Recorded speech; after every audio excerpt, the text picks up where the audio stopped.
नमस्कार मित्रांनो, हे माझी 2.5-3 एकर शेती आहे मित्रांनो. मी कंपनीच्या बॅगा घेऊन हे अगोदर माझी शेती पेरली होती, परंतु कंपनीच्या ह्या भ्रष्ट कारभारामुळे आणि बोगस बियाणामुळे मी याच्यात खूप मोठ्या पद्धतीने थकलो आहे आणि आर्थिक संकटात गेलेलो आहे. हे माझे आता परत मजूर आणून मी परत कंपनीचंच बी घेतलं आणि काय आता देव जाणवते की ते निघते की नाही निघत.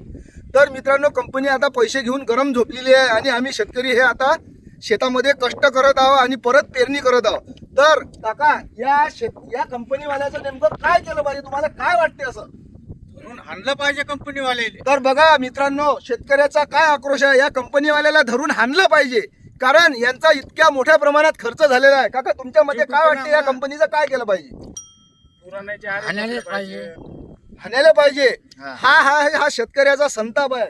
काका, तुमच्या मध्ये काय केलं पाहिजे? यार हाणायलाच पाहिजे त्याला दांड्यानं. बघा, कंपनी बद्दल या शेतकऱ्याचा खर्च करून राहिले. खताची थैली यायनं 2000 रुपये लावली. प्रत्येक गोष्टीचे भाव वाढलेले आहेत मित्रांनो. मार्केटमध्ये जासाल तर आमच्या सोयाबीनला काहीच किंमत राहिली नाही आणि दुकानात जर जासाल तर कंपनीचं बी हे 140-150 रुपये किलोनं विकले जात आहे.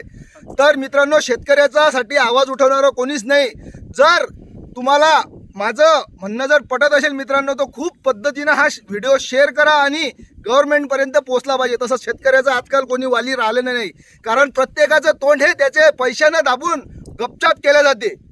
घरची तूर निघली तर मार्केट मधलं जे बियाणं आणलं ते निघलं नाही, बोगस बियाणं निघलेलं आहे मित्रांनो. तर प्लीज आम्हाला सपोर्ट करा आणि शेतकऱ्याच्या पाठीमागे राहा. धन्यवाद.